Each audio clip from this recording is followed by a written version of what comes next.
Hello and welcome to Tales to Admonish with your co-host Tom and the black creator who's never given it away to the white community, Arthur Romeo. Hell yeah! At least not for free anyway.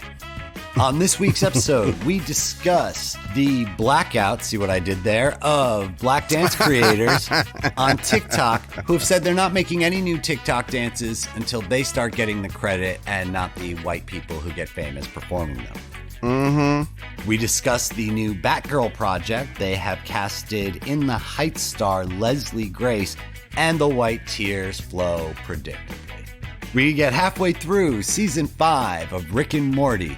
Arthur isn't quite caught up, but I'm going to let him know what I think of it, and I think it's season 5 out of 10, which is not saying much, but it's not saying it sucks. And lastly, for our deep dive this week, we're talking about Space Jam: A New Legacy. It's not a good movie, and that's okay. So join us as we discuss this and more on Tales to Admonish. What's up, Doc? It's not a good movie, but that's okay. It's all right. We're going to get to that at the end, and I look forward to talking about it because I think we're going to disagree on it and we're going to agree on it, and that's always the most fun. So how are you, sir? Mm-hmm. I'm good, man. Birthday was just this past Sunday. Oh, yeah. I saw you did some like VR shit. You were out shooting monsters or something in a VR room. What was that all about? Yeah. Took my friend Tony and my daughter Daphne. And it's a place that I went to about 3 years ago before all the pandemic stuff happened. Maybe a year and a half ago. Yeah, about 2 years ago. And it was really scary because there was this haunted zombie mansion, and the suits have haptic parts to the chest and the back. So like you'll feel them scratching on your back, the zombies, and you're like, oh God. That's awesome. I've never done anything like that. I've never actually worn VR goggles of any kind in my life. Oh wow, you got to try it. You definitely should try Oculus Quest 2. Because it's just so great. It's the most ready available VR. I'm sure that someone can argue with me about that, but it's, for the longest time, it was either very expensive or you had to have your phone attached to it. Like Oculus and Oculus Quest 2 were like really the first ones where they were mobile, they was self-contained, and works really good. Nice. Yeah, so I would suggest Oculus Quest 2 because there's so many things you could do on there. There's learning stuff. You could watch movies on there. It seems like you're in a movie theater. Of course, there's all the game stuff, but there's so many things you could do. You could walk around North Korea. It's crazy. That's interesting. That's where you went. You're like, you could play video games. You could watch movies. You could walk around North Korea.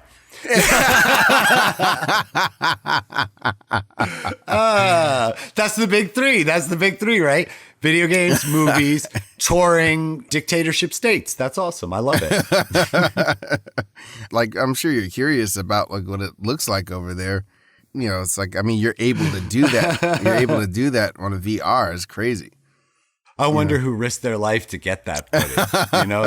That's the terrifying thing is you're not allowed to record shit out there because, as I understand it, it's largely terrible. Yeah, so, they like to keep that shit to themselves.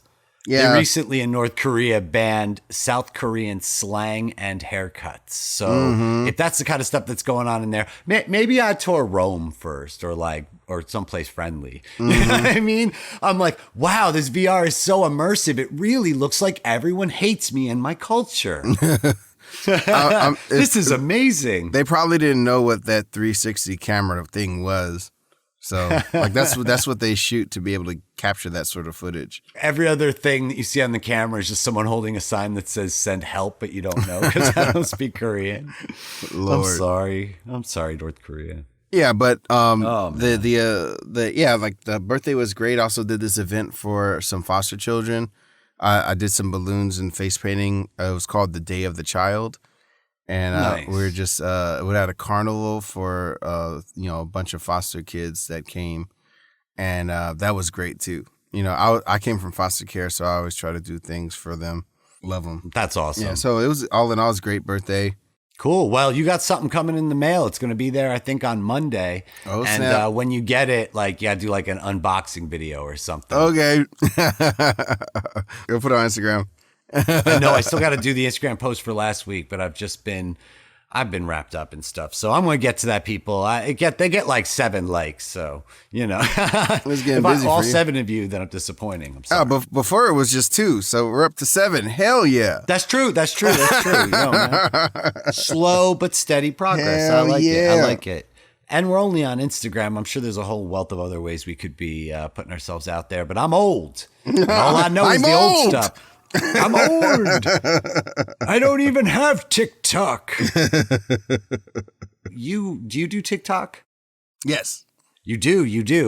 Good. So then you would be in a much better position to tell me the value of this. So I understand the TikTok dance craze is, of course, one of the keys to the platform. Yes. Is people duetting or duoing? I know, God, I sound so fucking anachronistic. School me, sir, about what dancing on TikTok is all about and how that's relevant to our conversation today. Well, since Black culture was robbed of its culture, it assumed pop culture. So pop culture is basically Black culture. And we create so much entertainment. It's insane. But what hasn't changed in a good 70, 80 years is the people's ability to just completely rob us of what we create. So wait a minute, Arthur. You telling me that Elvis didn't invent rock and roll? See, that's the problem. That's the problem with you damn crackers. No. We all know that it was actually Sister Rosetta Tharpe. And if you don't know who that is, look it up because freaking they stole everything from her. Yeah, it's a tried and true stigma in America to steal from Black folks because it's just easy to do it. It's like it's in the Constitution. Oh, Jesus. So another iteration of that has popped up through TikTok. So, TikTok is largely what it is because of Black entertainment, dances, all of the challenges that we make. They use Black music on everything. So, like in this situation, and this has been happening. I mean, this was happening since like the creator of the Millie Rock made the Millie Rock, and that game Fortnite started stealing all the dances from Black creators, making millions and millions of dollars. Yeah, not giving the Black creators their due, And the same thing happened on TikTok, where these Black creators who don't have like a hugest following, they'll just like fart out an amazing dance because they're so brilliant. And the thing is, TikTok is made for you to like look at videos and copy them and stuff. Right. But what's happening is that like the cute white person who's always more palatable around the world will take the thing and not give credit as if they made the thing. Right. It'd be different if they if they did something with the creator, or they just, hey, like, can you give them a shout out? If you like this dance, this is the person that created it. But that's not how it works. You're not saying you created it, but you're also not saying who. Yeah, a lot of this like really happened with a famous TikToker who's kind of like expanding past TikTok, Addison Rae. She's cute white chick, but she went on Jimmy Fallon. Jimmy Fallon, he should have been ashamed of himself. Oh, I heard about the Jimmy Fallon controversy. Yeah. And that's what led to this whole thing. Yes, he invited her on to the Tonight Show to do these dances. And just no commentary on who actually made these dances. Right. So the Black creators, and I'm glad they did this because we need to always do stuff like this. If we're working as a group to like really cause dismay, to really get people to see stuff. And they totally just boycotted TikTok. And what do you think would happen if all these new songs are coming out and the Black creators aren't making dances? All the dances suck now. Yeah, it feels like they're throwing down the gauntlet to the white creators. Like, hey, you guys make up some dances, we'll wait.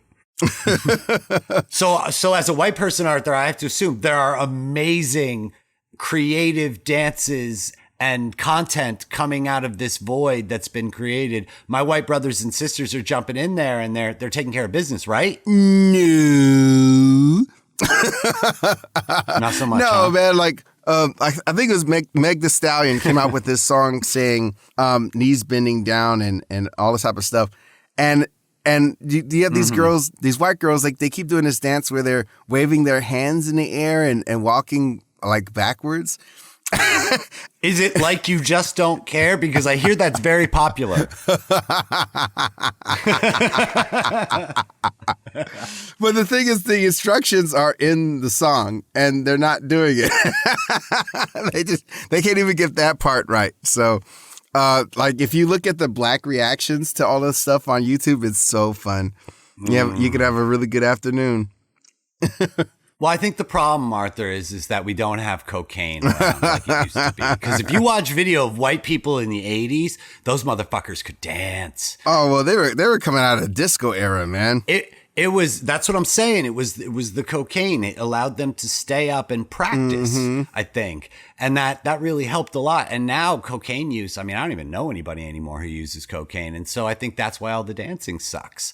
So that's my theory. I think they could dance. It's the whole idea of creating the dance.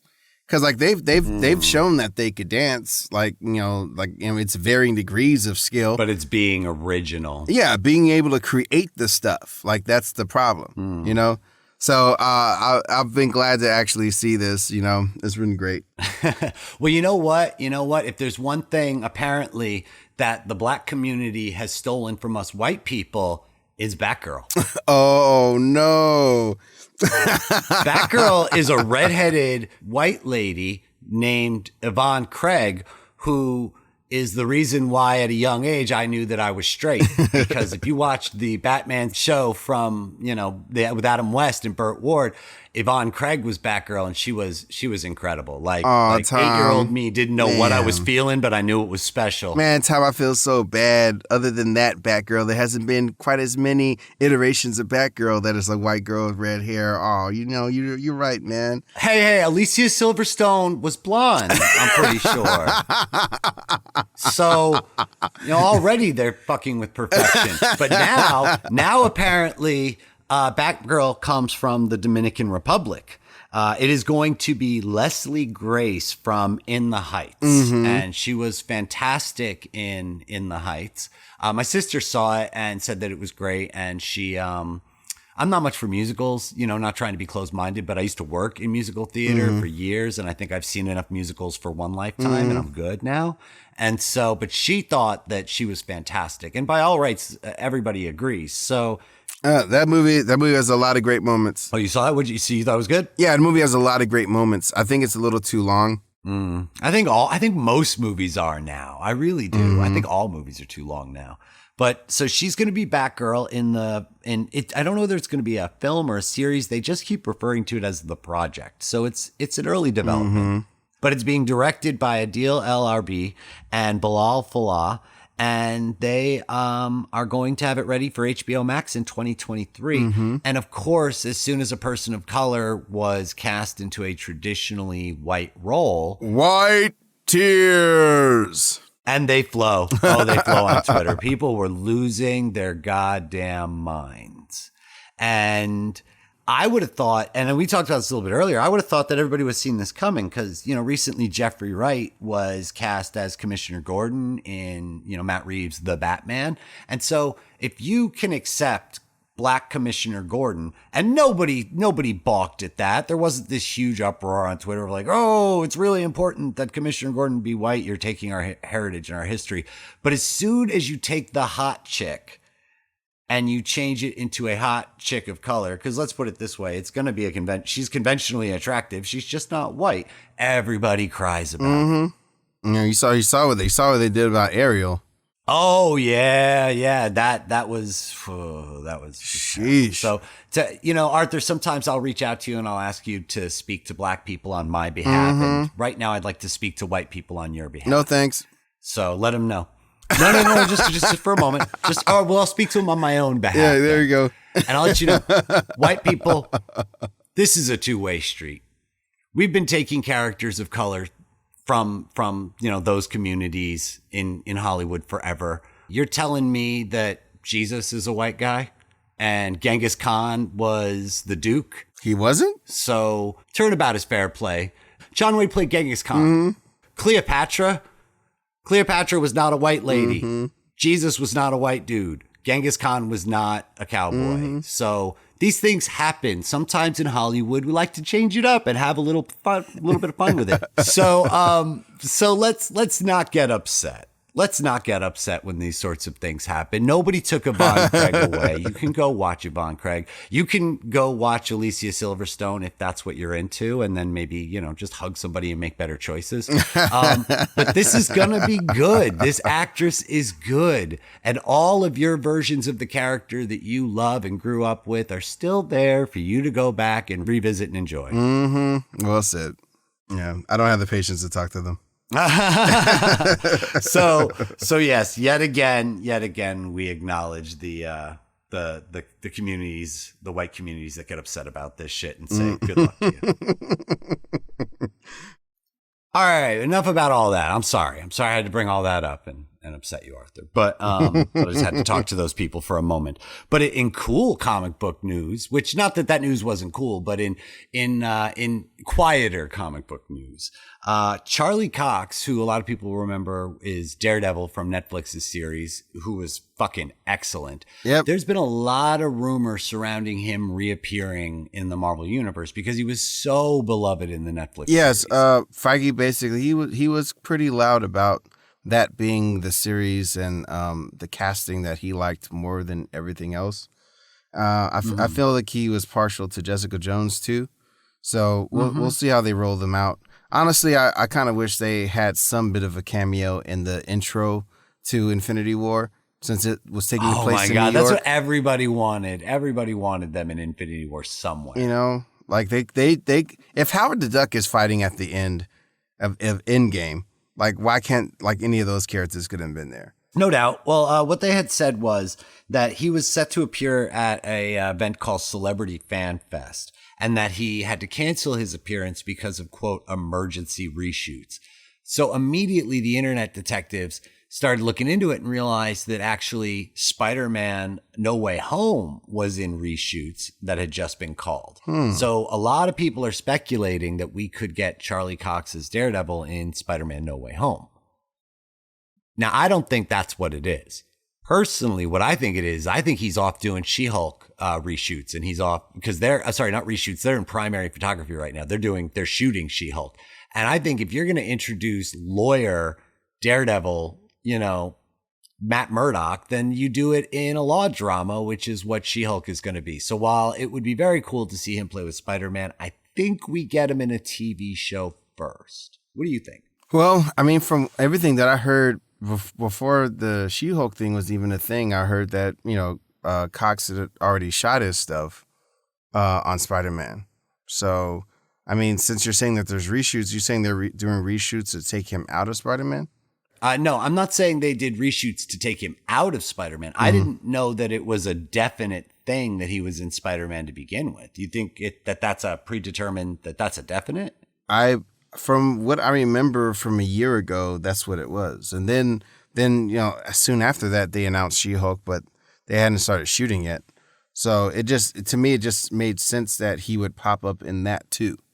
So, I mean, I don't know why he can't be in both. I mean, this is the time of multi-dimensional stuff and also introducing more of the street style characters. For Blade and Ghost Rider and all these other street type characters that are going to be showing up too, especially with Miss Marvel and all of them coming up too, and the Young Avengers. You're going to need all these mentor characters to be around as well, I like it, Arthur. You've invoked my favorite taco commercial, Que no las dos. Let's have it all. I want it all. I want Charlie Cox as Daredevil in Spider-Man and She-Hulk. Yes, thank you. That's correct. My expectations were too low. I wasn't thinking clearly.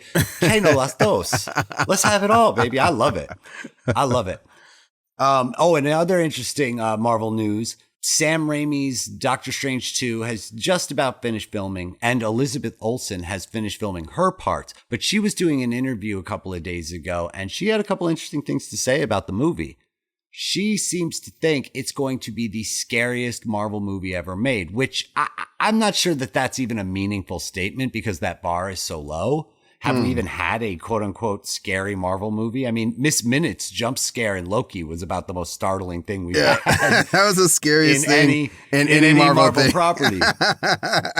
So I think when you say that, like, you're getting the scariest Marvel movie of all time, you know, you could have Hellraiser or you could have, Goosebumps. Well, I mean, to me, that's not like saying a lot. I'm sure it's, saying something now for, the star to be coming out to say this. But like, inside baseball, Scott Derrickson, who originally directed Doctor Strange 1 and was so excited to direct part 2 because, originally they were promising him that he was going to be able to make it like a super horror film. And that, that's where his origins lay, Something happened that kind of, from what Marvel Studios says, it was an amicable departure from Doctor Strange 2. So who knows what that means, Well, that means nobody wants to burn anybody. Marvel's like, yo, if you don't talk shit about us, we won't talk shit about you, and maybe we hire you another time. That's what amicable departure means. Yeah.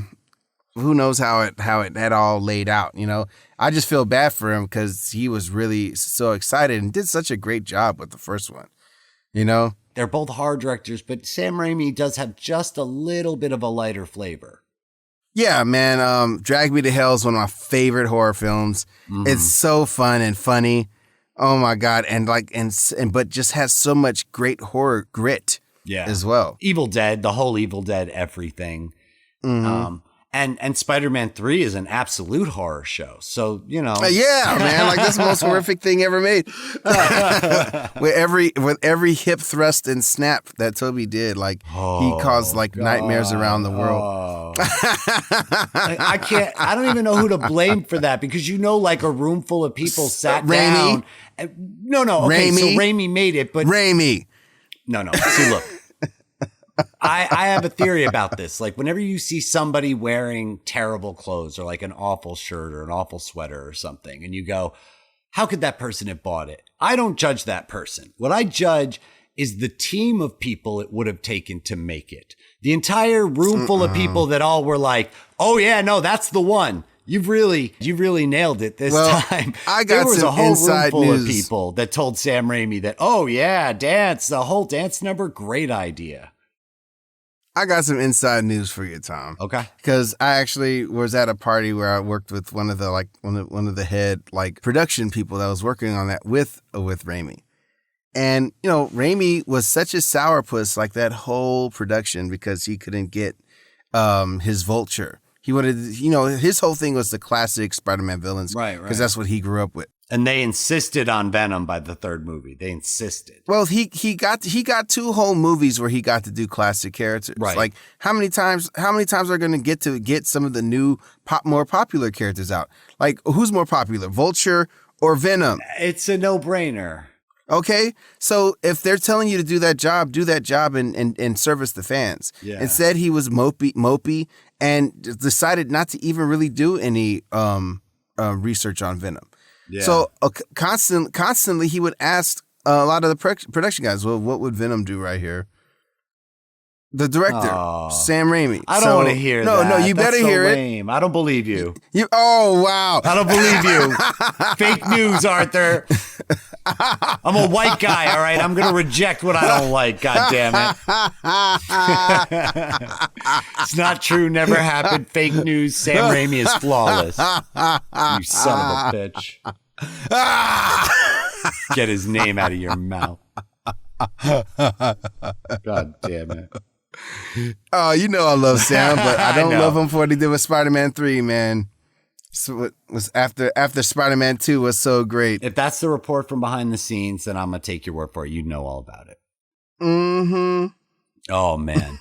So I hope it's true, too, because I really want a scary comic book movie. Because obviously the New Mutants didn't do it. They tried, they swung, they missed. It happens. Mm-hmm. And I don't know what other movie even remotely qualifies as a scary, quote unquote, Marvel movie.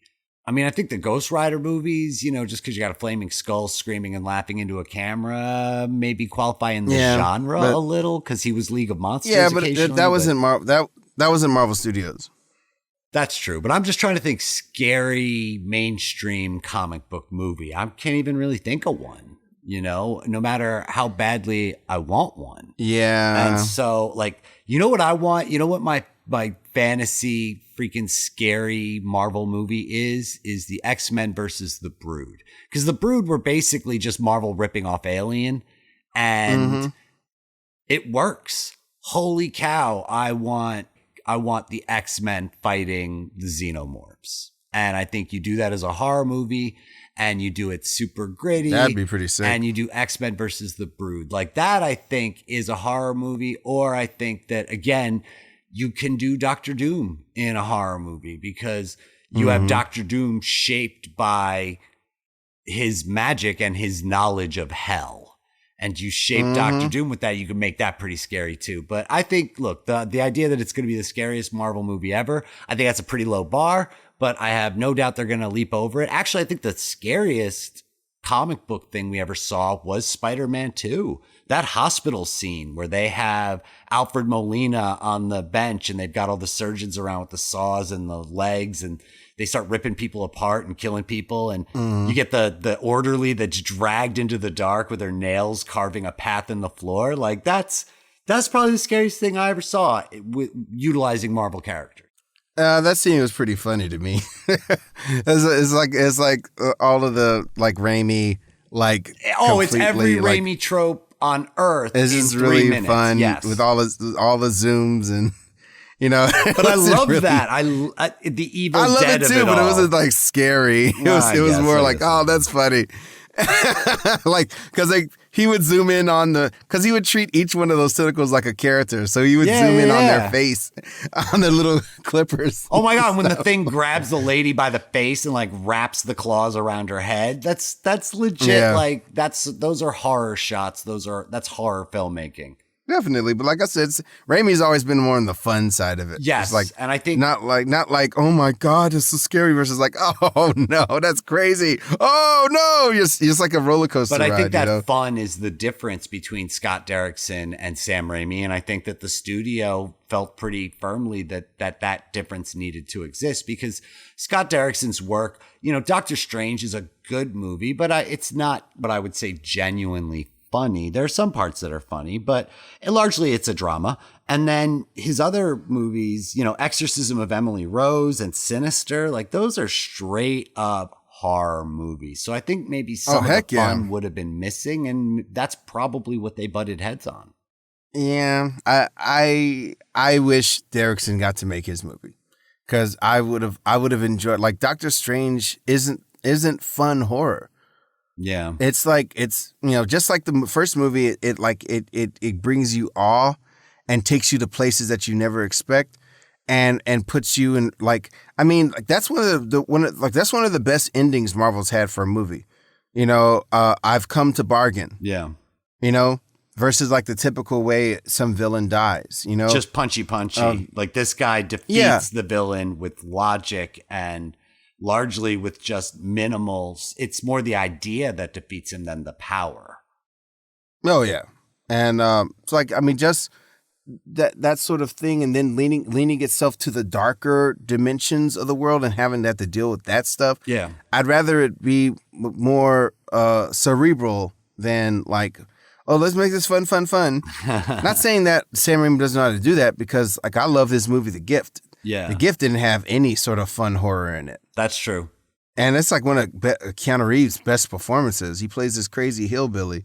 He's more like a drunk hillbilly. And he was good in that. Did you see The Gift? I know of it, but I've never seen it. Yeah, you got to check that out. It's such a great cast. Well, I will definitely put that on my list. Take a look at it. Yeah, man. Drag Me to Hell and The Gift. Yeah, God, Drag Me to Hell is so great. Yeah. I fell in love with him through the Evil Dead, and I saw Army of Darkness in theaters when I was a kid. Rachel and I went to the Evil Dead Sam Raimi pop-up museum at the Mystic Museum in Burbank. Oh my God. That's dope. And it was such a great exhibit. You got to see all the Necronomicons and the costuming. You get to sit. They reassembled part of the cabin set inside the Mystic Museum. I'm sure it's not there any longer, but it was fantastic while it lasted. It just happened, thankfully, to be in town while we were in town. So we definitely caught that. So I love horror. I love everything horror. And if you can do horror shout outs, you got me sold. And, that makes a perfect transition to talking about Rick and Morty, because the most recent episode was a whole play on Hellraiser, which was freaking hysterical. It was episode 5, which was a Mortican graffiti, which it's so hard to say the title of these episodes because they're always supposed to be Rick and Morty puns on known properties. I don't think it works. I think it's cute. Family Guy tried to do it season 1 and then they just abandoned that shit. And I would hope that Rick and Morty would take that note, but that's okay. The titles suck, but the episodes are all right. Now you were catching up with it. Have you caught up with any more of it since last time we spoke? No, I just haven't had time. But I've been wanting to watch more. No, it's fun. And it's funny. I have a thought about these long running series because Rick and Morty finally has a 10 season order. So what we're looking at right now is really the midway point in what's going to be their body of work largely. And they'll probably get an extension after the 10th year. Maybe they won't, who knows? But we're in the middle of their body of work. And I think that when you look at a lot of series, long run series, there are peaks and there are valleys. And then there are times when you just kind of run out the clock a little bit. And what I feel like we have now is we're at this crossroads where it seems like they're rediscovering their identity a little bit, because I'm getting a little tired of Rick and Morty's constant reliance on inflammatory and sexual humor. Like the show has gotten very sexualized in its humor. And I'm not a prude by any measures, but I just feel like it's low hanging fruit. So in one of the episodes, we have a play on Star Wars Episode 1, the pod racing scene, where the spaceship is racing this space pod thing, which is clearly modeled after the Star Wars movie. But instead of engines, it has testicles. You know what I mean? And I just feel like that's funny the first time, but I don't know about the rewatchability of that joke. And season 4 really, really, really suffered from this. And every time we talk about Rick and Morty, I'm like, please don't do that. Please don't do that. And it's like they are constantly flirting with everything I hated about season 4, but without fully committing to it. So it feels like a show that has learned its lesson a little bit, but hasn't learned what it's going to be. So I'm happy. Like episode 4 of this season was just absurd. And it starts out with a masturbation joke that becomes the whole episode. And then everybody's getting attacked by Morty's sperm. And so then the government comes up with an idea to use a giant egg to lure all of these attacked sperm away from the city. And then it turns out that it's his sister's egg. And it's like, I just don't fucking need this.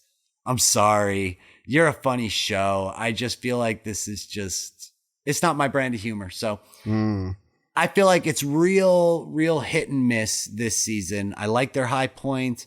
This episode 4 was kind of a low point for me, but we're halfway through and I am legit excited to see where they go with it, because there's been some really fun stuff this season that's given me hope, and they've gone in some new and interesting directions that I hope are more the future of the show than what they did in season 4 and what we're seeing in episode 4. So that's my take on it. That's my 50 cent, Rick and Morty corner. Yeah. I mean, I'm excited to keep going. Every show ebbs and flows.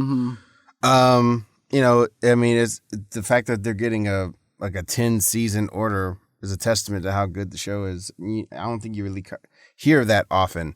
No, and you know what it is? What that really was Justin Roiland and the community, Dan Harmon.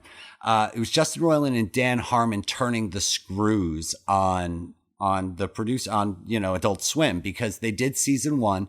Season 1 was a smash hit. And so they give them an order for season 2. Season 2 is a smash hit. So now they're like, look, we'd like a multi-season order. And they go, no, we're going to give you an order for season 3 and that's it. And I'm like, season 1 and season 2 are runaway hits. It's hands down the most popular program on your channel. Just give us a 3-season order. And they said, no, you get a 1-season order. And so they did season 3. And the whole time they did it, it was like, you will give us a total 10-season order, or this will be the last season we ever make. That's it. Those are the terms. Whoa. And season 3 was a smash hit. And then suddenly, and Dan Harmon said, look, my problem is that I never know if I'm getting an order for another season of Rick and Morty. So I got to work on other projects. That's why it keeps taking forever to get these seasons out, is because if you bought 4 seasons from us, then I would know that that's what I'm working on for the next 4 years. And I wouldn't have to go shopping work every other week. So just order the seasons. You know, you're going to stop stringing us along. And they strung them along and strung them along. And finally, Dan Harmon was like, 7 seasons or nothing. That's the deal. 7 or 0. Pick one or the other. And Adult Swim blanked, and they ordered up 7 seasons at 10 episodes a season. So they made some money. That's dope. Hell yeah. And that was good because I love seeing content creators turn the screws on the production companies that are stringing them along. Yeah. I mean, he has the experience to be able to, like leverage those type of deals. That's awesome. Yeah. So I'm looking forward to it. So catch up with it. It's good times. Super, super, super good times. So yeah. So I think that probably wraps up our news. Speaking of the VO, like I don't think I told you, Justin Roiland has a VO game that VR game. I can't remember the title of it, but I've been playing it for like a while, and it's hilarious, man. Justin Roiland's got a VR game. Nice. Yeah, it's just filled with his, he does almost every voice in it, and it's just filled with his improv throughout the whole thing. It's just hilarious. Now, that's funny because you've pushed back on some of his voice work in the past. But you like this? It was specifically Rick. Okay. Because I typically like all of his stuff. I've been watching his stuff since House of Cosby's. It's the House of Cosby's. I mean, maybe that's aged well. I don't actually know. Bathtub Cosby. Jesus. He's a criminal. Oh man, yeah, but I just wanted to bring that up, since it seems like you're getting a little curious about the VR world. I am. I just don't know if I'm ready to shell out the coin to own the gear, because I'm not like a video game guy, and so that's a big leap for me. Come on, North Korea, bro. Enjoy scenic North Korea. If that's not a selling point, I don't know what is. Tired of looking at starving children in America? Look at starving Korean kids instead. That sounds fantastic. Talk about horrified kids. I'm sure all the kids are horrified when watching Space Jam, the new Space Jam. Oh, no, see, it's just their parents who are horrified. It's just their parents. The kids, I think the kids are enjoying it. I mean, yeah. I don't know. I don't have kids. It's been quite a while since I've even spoken to a child, but I assume. You're right. I mean, I do. I feel like kids, I mean, depending on where you are and stuff, kids, they're different in each era. I feel like these kids are aged by like another 3 years. Whatever age they are, they're like, wisdom wise, they're a bit older. So I feel like the tastes are a little bit more advanced. Yeah. Because like a lot of the kids that I've talked to about it, they're just like, yeah, didn't like it. But I'm sure there's still a cross section of kids that are really into it, Oh, absolutely. I think that if you're between the ages of 5 and 12, this can play. That's probably about your spectrum. 12 is even pushing it a little bit, but I think if you're somewhere in there, I think this movie plays. Well, these are my thoughts on the movie. Like, first of all, I had a high regards for this movie because Malcolm Lee, Spike Lee's brother, was directing this, and I love anytime a black director is able to get like a crazy genre film like this because it just doesn't happen often. I mean, if you're going to make this film, you have to make Undercover Brother first. Yeah. Yo, I love Undercover Brother. I'm not even going to lie. Me too. I'm not even going to lie. I fucking love Undercover Brother. Oh, I yeah, love man. that movie. Yo, it is so good. And then Scary Movie 5, it seems like, not to diss on Malcolm Lee, but I will a little bit. Seems like every movie he makes isn't as good as the one that came before it. Cause like I like his early stuff, but maybe the other stuff that he makes recently just feels a little bit like Black Hallmark Channel. You know? So Yeah. I mean, obviously that programming's not for me. That's not supposed to resonate with me. I don't get it and I don't. But that's what it feels like. It feels like Black Hallmark Channel now. Yeah. I mean, Night School, Girls Trip, you know, like those titles, just the titles alone let you know what you're getting into. I mean, Night School is funny. Night School is funny. All right, fair enough. It's a yarn, you know. He's a stand-up director basically.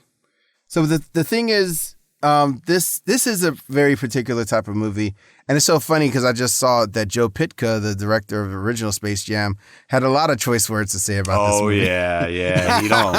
He don't like this movie at all. He actually said that it took him 5 shots to get through it, that he had to watch it in 5 sittings. I had a similar experience. See, but you're ignoring important market research. What did your daughter think of the movie? Okay, I'm going to talk about what I thought about the movie, Tom. It's not for you, Because son. I watch all types of movies. I watch kids' movies too. And when a kid movie's done well, I love that. And I could say how good it is. Okay. Like, I feel like the last really good kid movie I saw was We Are Heroes that Robert Rodriguez made. I thought it was freaking excellent. It's just so fun. Fair and enough. the cast was great. So my problem with this movie is Bugs Bunny is all wrong. They got Bugs Bunny wrong way up and down.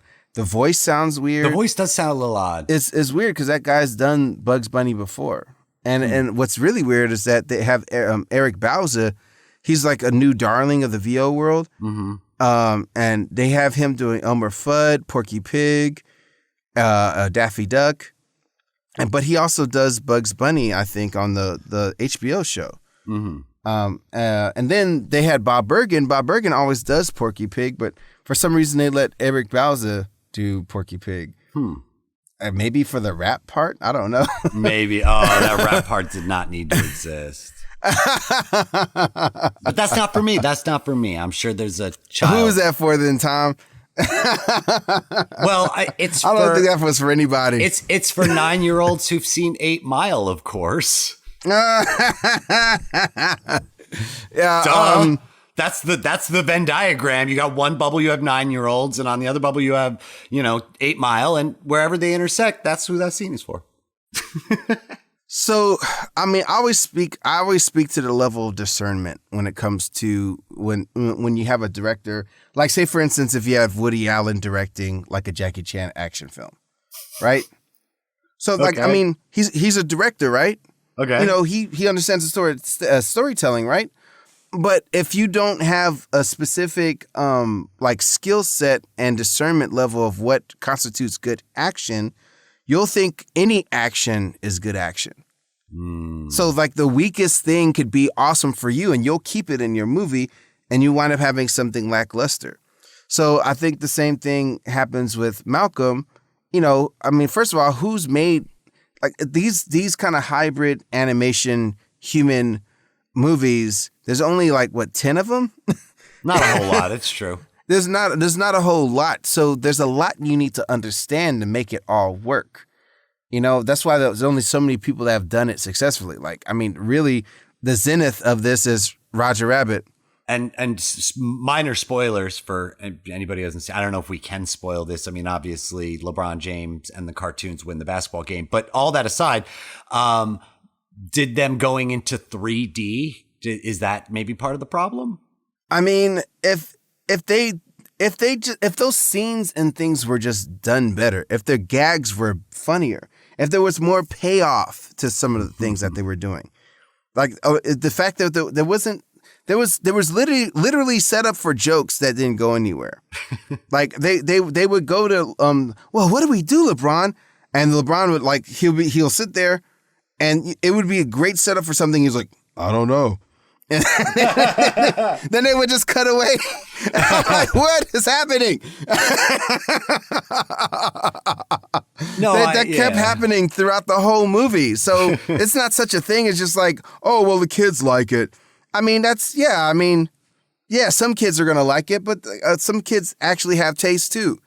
And I mean, and it goes without saying, this is a huge commercial for HBO Max. Okay, yes. You know? Okay, it is a massive commercial for HBO Max. And what I think it is I think that it's a movie for children with Easter eggs for adults. So you're watching this movie. Horrible, rotten Easter eggs. Oh, I Horrible, know. rotten, stinking Easter eggs, Tom.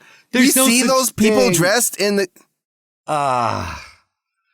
Why does everything have to be gold-plated and mounted on a pedestal? What is wrong with fun? You know, you're the kind of person that like a kid knocks on your door at Halloween and you're like, boy, as if I haven't seen that dime store costume 5 times tonight. And he's like, yeah, well, you know, my mom works a lot and she doesn't really have a lot of time. You're like, yeah, well, you know, you can take it upon yourself to be creative, but whatever. Have a good night. Like, sometimes you just have to let some shit go and just let it be goofy, silly Boo, fun. Tom. Boo. Just let it be silly. Let it be over the top, ridiculously unnecessary. My God. Why is the Penguin from Batman 2 sitting fucking courtside? I don't know, but it's fun, I think. Unless I'm wrong. Okay, if he's that close to the camera, make sure he looks better than the person that's like 10, 30 meters away from the camera. Motherfucker, we don't pay likeness rights around here. We don't pay likeness rights around here. Don't you dare. All right? That's not Danny DeVito in there, Lord. and it better be clear it's not. I don't know, man. I know. It's just that there were so many of them. And I think that at the core of the movie, it has a good message. I think there's a good morality tale. I think that both LeBron James and his movie son have a appropriate arc. And I think everybody learned something and gained some appreciation. I think it's a good movie for a young person to watch. I agree with the arc for the son. My only problem is that LeBron wasn't as good an actor as the son. So when you have the moment, son is an actor. I mean, the son is an actual legitimate actor. LeBron That's the James. problem. That's the problem. Like when Michael Jordan just had he had titans to react to, like Bill Murray and like superior versions of the Looney Tunes characters, basically. Bugs Bunny was great in that movie. And honestly, the animation was way better in that movie. So too. I know you're not telling me that it's that Michael Jordan is a good actor, that Michael Jordan's acting was better than LeBron's. Because I thought LeBron James's acting was perfectly fine, and Michael Jordan was not good either. It's just that the whole promise was that it was going to be more of a solid movie. That because LeBron really worked on his acting to be like a lead in the movie. I thought his voice acting was good. Yeah, he was marginally better, but it's just like it just became a little grating when he made the same face every time to show that he was afraid of something. I know. And basically, I think my final thought on this is that this exists as a weird little popular culture throwing all the toys in the toy box and dumping it on the floor kind of situation. And those situations are messy and they're not the best every time, but damn, it's fun just to see the pile of them. And I think that there's a good moral message. I think that this movie is going to resound with kids. And I also just want to remind everybody that when Space Jam, the OG Space Jam came out, it was fucking derided. People hated it. Yeah, it still has a Rotten Tomatoes score of like 53. So let's come back and revisit Space Jam: A New Legacy in 10 years and let some of that nostalgia dust I love flow Space Jam. And drop all over us and make us feel warm and fuzzy about these things again. I don't know, man. The original Space Jam had the soundtrack, bro. I know. The soundtrack to the can't original compete on Space soundtrack. Jam. I know. No. That's indefensible. I got nothing for that. God. The original soundtrack. I know. But and it was Jordan. You had Jordan in a movie with cartoon characters, like at the top of his fame. LeBron James is not Michael Jordan, but again, I'm not going to judge him for what he is, and I'm going to judge him for what he is. And I think, and the one thing I want to say is, like, I always remember when people come at Shaquille O'Neal about Shazam, which has an 8% rating on Rotten Tomatoes, an 8%. His argument was always, I hope you don't like Shazam. It's for kids. My kids love Shazam. If you watch Shazam and you look at me and you go, that was the greatest thing I've ever seen in my life, he goes, I'm going to worry about you. So I take that same mentality to Space Jam to mean this is an athlete acting. Take that for what it is. This is a mishmash of so many different varied characters. Take that for what it is. I think it's just a little piece of pop culture, and I can appreciate that. So I didn't love it, but I didn't find it to be a waste of my life. Yeah, I mean, for athletes acting, like this is definitely, you could definitely say this is like on the top of a lot of that. What I didn't appreciate was the big commercial. It was a 2-hour commercial. I hated that they got Bugs Bunny wrong. They muffed him up a Bugs little. Bunny was weird. But this movie did make me laugh more than Coming to America. And Coming to America 2, you mean?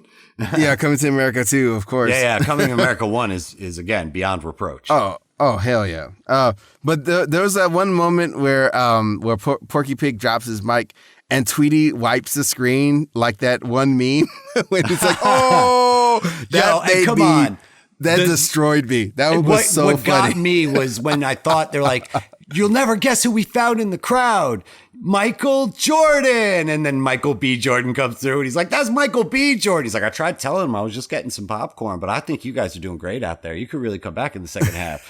Come on. That was funny. I thought it was a great setup. I thought it was good. But then it just kind of petered out after that because Michael Jordan, I feel like they could have the scene needed to be directed a little bit better. Yeah, it wasn't so great. You're right. I thought Michael Jordan could have been better. The intro of it, like the setup for it, like because you really makes you feel like Jordan's about to come.